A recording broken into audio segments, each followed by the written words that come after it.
really experts here, and I'm going to throw it to any one of you who can take this question. When you hear of such individuals who are trying to lead such companies or have these goals, I mean, these are real people who are behind these ideas, right? How do you, I guess, empower leadership in their goals and in their dreams? How are you able to support whatever it is that they want to do so that they can achieve a success in their own right? Being in the industry that we're in, it's, the brand stands for making financial freedom possible for all. And that means different things for different people. The birth of Liberty came from trying to make sure that the working class was in a good financial position for when they reach retirement. And that's had to pivot over time as people become entrepreneurs and start to create their own opportunities. And we've had to start thinking about how are we there for the entrepreneur, and how are we there for the employers of the entrepreneur. And, to the point that was made earlier, it's very difficult to create a distinction between one's finances and the source of finance and how that is spent. And a lot of even growing the business involves spending. So financial advice and the financial world is about enabling you in order to do that. It's not about just us making profits, and there are profits to be made, and making sure that there is success in the business world and there's success in the entrepreneurial space. It's about a really intimate relationship and understanding of what our entrepreneurs are doing, and being able to assist them in that journey. We know that there's a time when you're going to have to take out a loan in order to finance a vehicle and so on. And the difference being is, being able to navigate with somebody who's going to help you be making investment decisions as you spend, as opposed to flossing and looking cool in a new car, is the difference. So advice, I think, from a financial perspective, plays a huge part in doing that, and hopefully we delivered it in a way that allows entrepreneurs to succeed. Absolutely. Just to add on, I think also for entrepreneurs, they may think, with FSPs, that it's very, you need a lot of money to start investing with them or saving with them, or whatever you need to do for your business. So I think we've got a lot of stop-start solutions that offer entrepreneurs with that kind of flexibility. So don't think you need 100,000 always, or 5,000. There are lots of stop-and-go solutions that meet you where you are, where your business is as well, and give you that flexibility you need. Yeah. And I think the responsibility really, I guess, is the onus is on the people who want that kind of support for you guys to do the necessary research. I think it's all good and well that we can try make life, or I guess as institutions, financial institutions, you try to do the best that you can and you provide the necessary information. But if the people aren't doing the research to find out what is made available to them, it's really on them. And they really can't complain about it. So guys, I really am going to, I guess, implore you to do the necessary research. If you've got ideas and you need the support, or you want to know how to lead and how best you can go forward, do the necessary research. Please don't be lazy about your own business. Don't be lazy about yourself and the things that you're trying to achieve. So I want to add on to that point that you're making. It's always important to inform yourself and get access to the information that you want to get to, but we will never be experts of everything. I know nothing about law.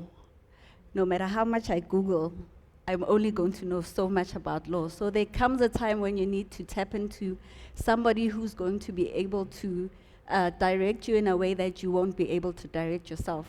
When you turn to Google, you're only going to Google so much as you've been exposed to. You'll never Google what you don't know, because you don't know what you don't know. So very critical that, if you do have a chance, do engage with a financial professional. And if there is a sense of distrust around that environment, now you can use information to validate what that person is saying. So have the conversation first, and then turn to the digital world to say, was this person actually making sense? Sure. And that then might allow you to gain more confidence in terms of the people that you trust. And I think it applies even beyond the financial advice element. Your legal expertise, your accounting expertise, all of that comes into play. Absolutely. And I think what also helps with that is I think people feel like for them to go and get some kind of advice, that they already need to know what the terms and the terminology and the jargon. No one needs that. If we can ask the professionals, the experts, is there ever a time where somebody comes to you for financial advice on a professional perspective, and you thinking, when I look at this person's books, Shemauna Chele, like this, like hold off, stop, you got nothing to save. Is there ever a time where you're like, all I can give you right now is advice of when to start, or do you always have to find a way with the 10 rand that I have, this is where you can start? I can take that. Or you've turned people down? No, not necessarily. So I think it's a very good question, because most of the time people, I think you also touched on it as well. Most of the time people actually think you must have like millions and millions of rands sitting in your bank accounts, or you must have a certain level of income in actually for you to have a financial planner. So in my experience, I actually prefer people that do not have money, because it then gives us something to work with. It actually also, it gives us sort of like a plan to get you where you want to be. So we start where you are, we meet you where you are, and then we work out sort of like a plan for you to actually have those millions and millions of rands in your bank account. So to answer your question, absolutely, people like that, we love them, because they will always remember us when they are millionaires, because we got them where they didn't have anything. Now we've actually worked out a plan to get them where they want to be. And sometimes you'll find, I mean, obviously you have to make some sacrifices, right? So it may be, let's not go out every Friday night. Let's save that little 500 rand. You know, some investments start as little as 500 rand.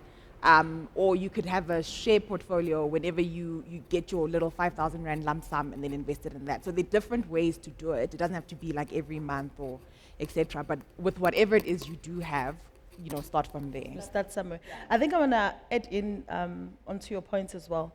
So usually a person, an individual like that, on a financial planning perspective, you then ask the person to print their bank statement, because money is psychological, whether we like it or not. Everything starts here. What's your relationship with money? When you get 5 rands and when you get 10,000 rands, how do you react? How do you treat 5,000 rands? How do you treat 100,000? So essentially then we will ask you to print a bank statement, and then we evaluate to see when do you get your income, how long does it stay in your bank account? And then like usually the exercise, we usually say print like 3 months bank statement, and then we see, are you a shopaholic, are you a rinse-or-rente? Usually people that eat out a lot, I say to them, just go buy shares at the restaurant, because like you eat out a lot. Do you pay so much? Are you a blesser? Like, what's your relationship with money? So actually doing this analysis, we are then able to tell you, okay, fine, try and adjust here, try and do this differently. And also another interesting fact, when you do that exercise with the bank statements, we actually see in the days of the week, when do you actually spend your money the most? And then psychologically, then you become aware to say, oh, today, oopsie, it's a Saturday. I've got a trend of spending my money the most on a Saturday. Let me just be aware and not really spend much. So people like that we love. They are welcome. Yeah, and that's so incredible when you talk about understanding the pattern, financial pattern. I think then, I know there's marriage counseling, and I think there's merit in having family financial counseling, so we can all be on the same page. That's so incredible from a, Yeah. I think on the behavioral Yes, side, from a she can behavioral add. perspective. So yeah, I really like what you're saying. I think that trends that we tend to see behaviorally are that younger generations actually have a skepticism and cynicism towards financial institutions and traditional ideas, and this is why we're seeing a lot of younger people not actually approach financial advisors in the first place, because you have this idea that you're going to talk to the person and you're going to just lay out all the products that they need to buy, and all I want you to do is buy them and I get the commission. I think there's this conception that financial advisory or financial institutions, this is what they're going to do, and so that's why people don't trust it. But I like what you're saying around, it's less about how people think it is about we're going to give you X, Y, and Z products. It's more about look at your behavior, look at your psychology behind it. Let us look at what you are doing, meet you where you are, and help you manage it in ways that are acceptable for you and are easy for you to implement. And so, yeah, I mean, there's no need to be scared of financial institutions. There's no need to be afraid of traditional ideas. I think that you can be creative and you can shoot for the stars and you can, be an entrepreneur and do things unconventionally, but you can also have a conventional way to help you kind of build that foundation. And that's where financial advisory will play an important role. And it's personal. Something to be said about where we come from. Oh, and as people who are, a lot of us are first generation success, or you come from a really big family and you become a survivor that makes it out, and then you feel compelled to help so that other people can also make it out. And I would encourage, especially young people who start to make money. I mean, like what Sally was saying, it's just 3,000 rand is made at 19. And if he came from a family that 3,000 rand could have helped everybody, he might have not been able to make the next 3,000 rand. And then the 3,000 after that, and then at some point, go back and help people sustainably. So I think that advice that is needed to be sought when you first start to make money, to say, here's my reality, and then here are my goals and ambitions. At home, this is the situation. How do I help in a way that still allows me to continue to chase the dream? Or how do I then use this to invest more? I mean, to invest in the next thing that's going to generate money for the family. So if people could get financial advice as early as possible, I think we would have more people make money for longer. Oh, absolutely, yeah.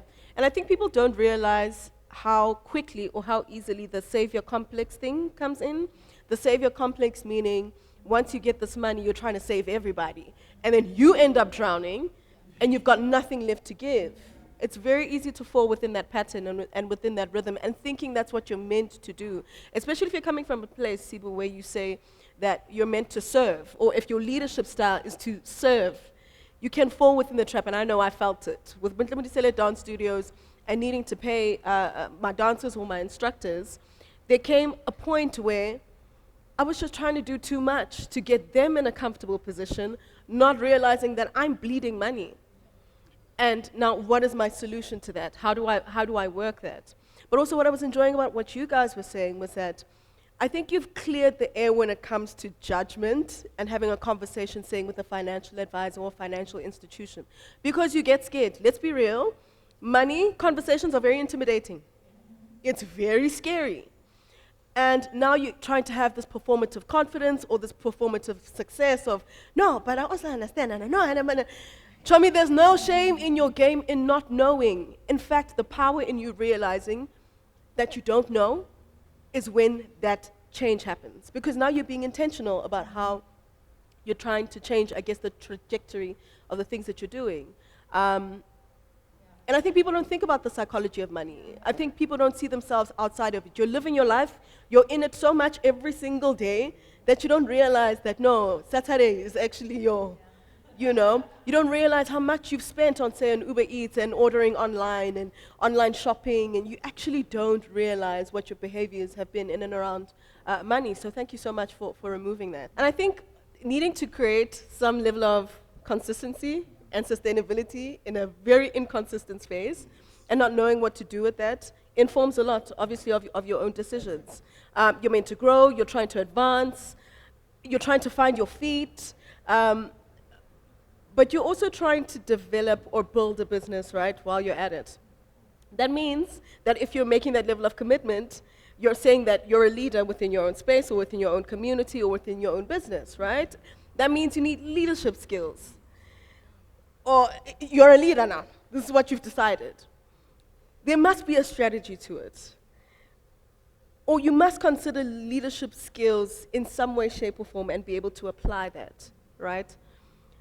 Tilly, do you have a strategy? Well, as far as leadership As far as leadership skills, I mean, how do you even think about leading a business? And what do you apply in your own space? Again, Firstly, I run multiple businesses.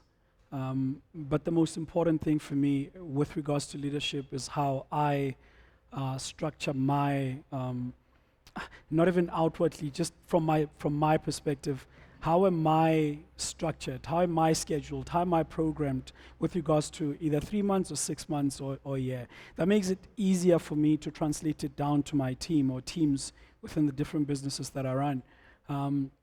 But as far as the everyday is concerned, as far as Bridge is concerned, it is more on an ongoing basis. We've got strategy beginning of the year. Myself and a partner of mine, MJ, we've got goals and targets for the year.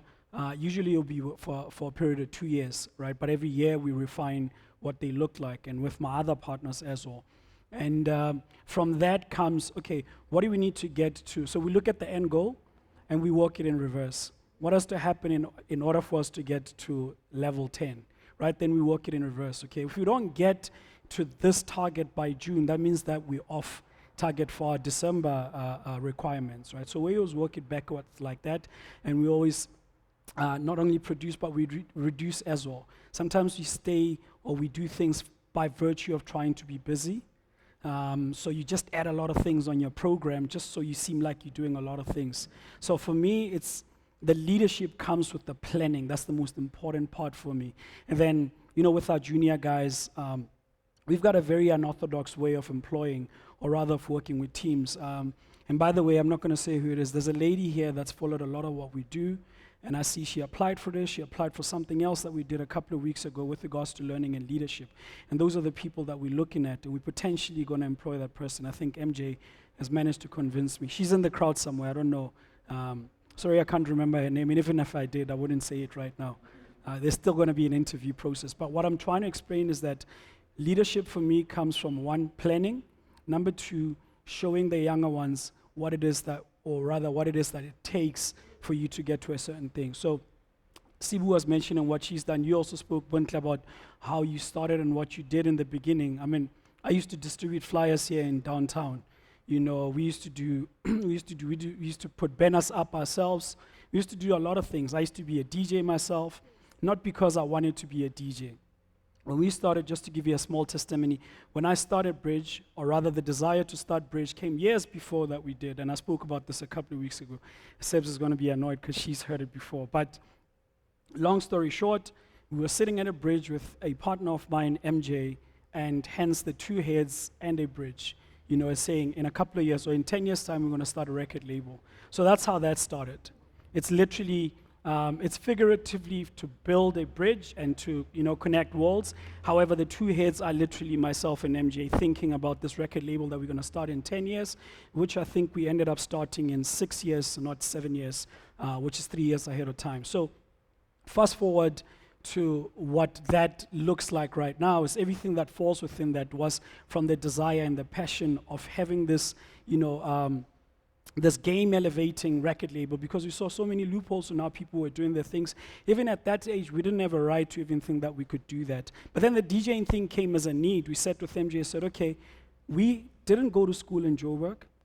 We went to school up in Bloem. I'm from Tabanchu, MJ is from Bloem, went to school in the different respective towns that we're from, but now we're operating in Joburg. So now we saw from our competition, which was, we organized events at the time, right? The people that have successful events are being supported by people that they went to high school with. And we are not at the advantage, or we don't have the grace of the people that we went to high school with being here in numbers. So we're literally just strangers in the city. We realized that people follow faces, they don't necessarily follow brands at that stage, or the name of the company. So that's why I became a DJ, to give the company a face. And it was always going to be guided by when we reach a certain goal. So once again, it came, what's the end goal? What do we need to do to get to the end goal? So I became a DJ just merely to give Bridge the face. And that ended up translating into, of course, now I ended up loving it by virtue, like I said, my parents, or rather my mom, I come from a musical background, etc. So that worked out in creating that brand, or rather the face to the company. That worked out, and when that reached its goal, I stopped, and I went back to the business side of things. I didn't get lost in, what comes with it and the writers, etc., whatever else that comes with being the face of it. So leadership for me comes with having set goals, and stick into them and understand, of course, you got to stay pivotal. But as long as your end goal is clear, and again, if I'm speaking of a clear end goal, I'm not talking about the end of your goals. Just this one has to have a beginning and a certain point of reach, right? And from that, you develop another one. Or by order of progression, you meet a person that's got another opportunity, you figure that I can dive into that. We need to also understand that we're not a final version of ourselves. I like what you spoke when you said Sibu has now recently done a course at Harvard. I was so excited and jealous for her. She told me that she's leaving for the States, etc., and she's going to this. I was like, oh my goodness, Sibu, please, you need to come and feed us that information, right? But the point that I'm making with that is that let us please also understand that whatever it is that we're going through, the switches that you're talking about, we are not our final versions of ourselves. So don't stick to, like, no, I was only supposed to get to this and then that's that, right? Allow yourself growth, but leadership will always require, in my perspective, some sort of target or some sort of goal. Absolutely. Yeah. Absolutely. I mean, you establish a goal, you realize it, and then another goal comes in mind, and now you need to find the strategies to be able to attain them. So it really informs all the things that you do next. And that constant, evolution is ever changing. And you've got to give yourself the room to be able to, meet yourself wherever it is that you aspire to be. I want to speak about the challenges of leadership. I don't know how many of you guys over here have businesses or want to start a business or interested in the journey of entrepreneurship. Okay, so we understand that there's an ebb and flow, right? We understand you'll have your really great days, and then you have moments of a dip. And you're really trying to find room and space for recovery and believing in that idea again, or believing in whatever it is that you're trying to do. And there are things that will challenge that. Sibu, I want to bring the question to you. What do you think for you has been a leadership challenge that you've experienced? And what did you do to overcome that leadership challenge? Because you said, 49 people employed under you? Yeah. 2 buildings? Yeah. You've seen many people come and go. So you're dealing with people, emotions, money, creatives, goals, targets, this, that, and the fifth. In leading all of this, there are many challenges, but give us one. I'll give you 2. One is the financial aspect of things, because at the end of the day, we work in a for-profit environment as entrepreneurs, and just having the self-leadership to be able to know that the business of money is not my money, right? And the story about being in a taxi in a white outfit, I was on a taxi with millions of dollars, 8 million rand in my bank account, my business bank account. And I had to really, really control myself to say, I'm dealing with MTN taxi, right? But I can just hold my account right now. Yes! But it's not my money. It's my client's money that I'm supposed to use to execute a job. It just happens to be in my bank account or it's under my care. So that kind of self-leadership, I believe, is what has got us to where we are today. Because if I didn't have the discipline or the presence of mind to not see that money as someone else's, I'm telling you, I don't think they would be able to be today. And I do tap into the fact that some of these opportunities, all of these opportunities, the privilege of being in the position that I'm in comes from a higher power. It comes from a responsibility and the given by God to do this thing. And with that comes the thinking of the embodiment of servant leadership.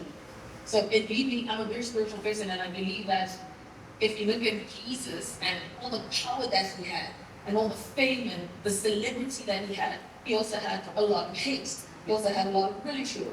But in all of that, he was still a servant first. He was a servant to the purpose that he was called to perform on this earth. And that's what I believe my people do as well.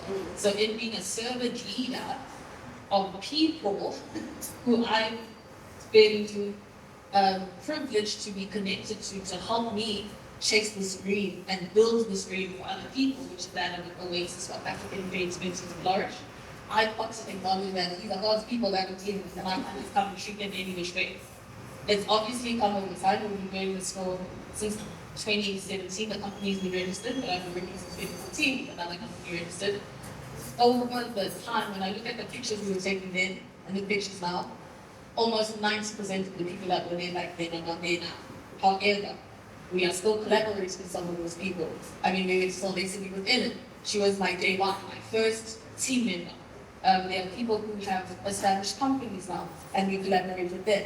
There are people who wanted to go and work with competitor agencies, and we're still loving on them. There are people who have come back into Junior Collective, even though they left back in the day, and that's because the growth that I've experienced as a personal person, where I used to shout at people in the WhatsApp group, and now I GM them on stage. We are we're supposed to, it was like, we're supposed to post a meeting from what was going on. That's come over time. I've had to go to therapy to go and realize some of the things that I'm doing and why I'm doing them. Why am I so hard on other people? And it's because I'm projecting my way of doing things on other people. I've had to learn that we're not the same. We don't come from the same place. We weren't raised the same way. And that's the power of the collaboration, that we have so many different people, and also so many different people have to be treated differently. We cannot apply a blanket approach to leading people. But I think the most important one is being an example that you want the people to follow. Don't say people must do things that you wouldn't be willing to do yourself. So to Tili's point about putting up branding themselves, distributing flyers, he was DJing. At some point he was DJing and Casper, managing Casper and invoicing, and he's the boss at the end of the day, but he's also trying to do all of the things that need to get them to a place where they can have more people in the team. So the people one is one of the most testing things, I think, as a human being. Managing people is so difficult. There was a time I was saying, Jesus only had 12 disciples. What am I doing with more than 12 people? And even one of them turned on him, right? And you say those things and you're like, nah, I actually can't do this. But at the end of the day, when you're called to do something, just honor that responsibility, and also consider that you're working with human beings who have emotions, who have things that they go through. And if you stand on the right side of the truth and you put your best foot forward all the time, as much as you can, that whatever those people do that goes against you, it really is just something to charge for the game. So, but you keep it moving and you keep doing it, because I believe that's what the issue is. If I could just, Sibo says something extremely important around working with people and dealing with, your colleagues or your employees. For me, one of the most important things with that I apply is I meet you more at your strength than crucify you for your weakness. That's extremely important for me. I highlight your strength even before you are fully aware of it. Once I spot something in you that you're great at, I'm going to push you towards that until you realize it. And also, where you are weak, I go say in a bad way, but I try to protect you with your team. So I will say, we know Bontle has a problem with time. Maybe that's a bad one because you're always on time. Shame.